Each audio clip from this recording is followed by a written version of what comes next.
planning our van build, we decided not to install a rooftop air conditioning unit. They tend to remove any notions of stealth, are loud, and need a lot of power to operate.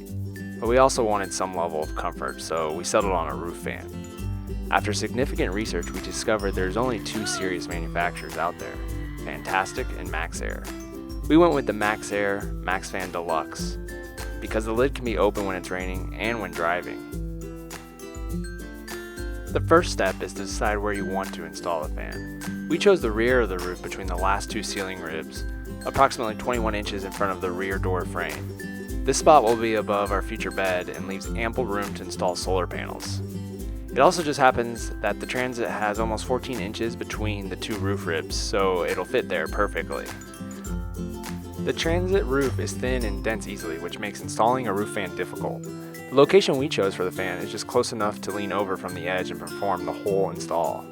Our ladder was just tall enough to lean against the rear of the van, so we put a thick blanket between the ladder and the van, and that helps protect the surface. Then we prepared the top of the van by washing it with soap and water and cleaning it with acetone. We then taped off the area where the fan was going to go on the inside and outside with cardboard and painter's tape. This stops any of the metal filings from cutting and drilling from landing on the paint.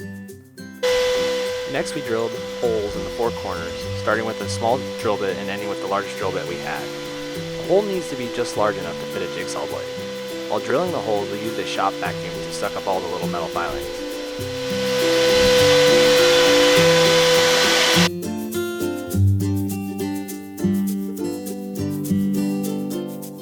The next step is to connect the holes with a jigsaw and a metal cutting blade. While one of us was on top doing the cutting, the other was below with the shop vac, getting any of the metal filings as they were coming off.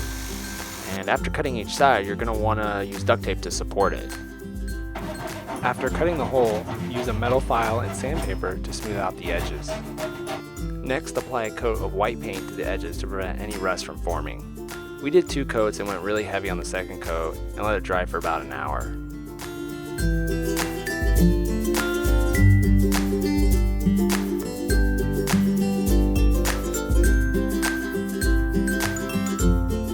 The transit roof is curved, but most roof fans assume a flat surface.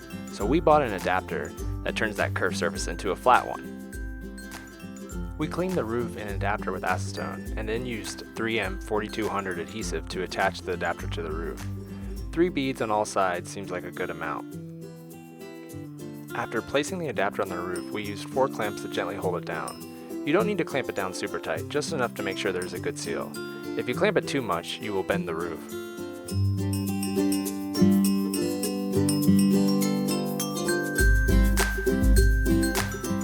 After letting the adhesive cure for about 12 hours, we cleaned the fan flange with isopropyl alcohol and the roof and the adapter with acetone.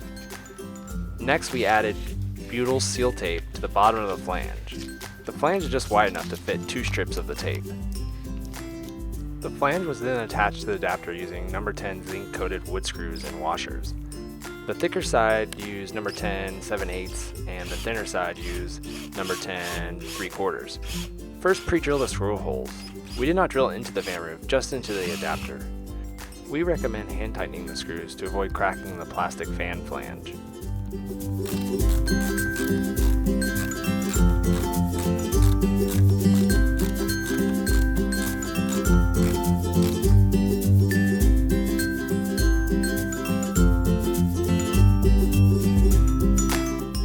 Next, Eternal Bond tape was laid down on the van, adapter, and fan flange. The white Eternal Bond tape is primarily used as a weather seal to keep water from leaking into the van, and secondarily as another adhesive to keep the fan attached to the van. The tape is extremely sticky, so be cautious while installing it, because once it's down, it's pretty impossible to remove.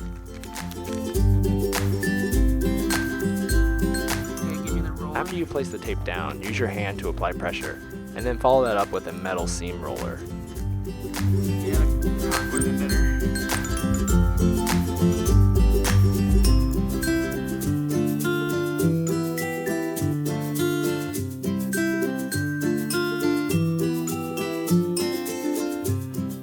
It's now time to actually place the fan on the roof. This part was pretty easy, just guide the wires down through the hole and then place the open fan on top of the flange.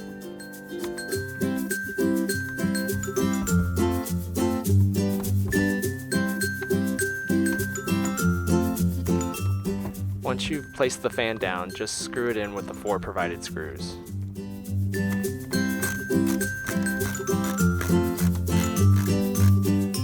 Now wire the fan up, and it should automatically turn on and close itself.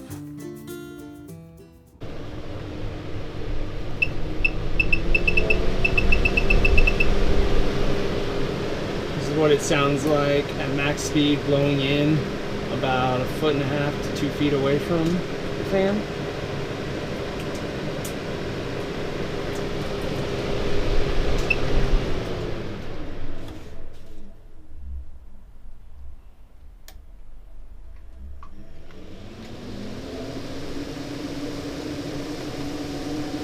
This is what it sounds like at max speed, about 2.5 feet away, blowing out.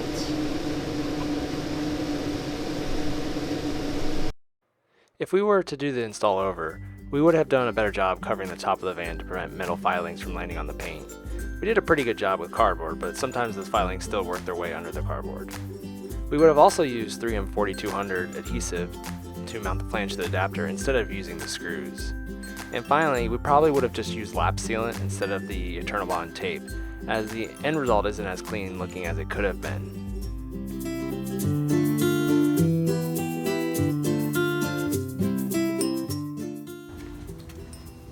So how's it going, Matt? Okay.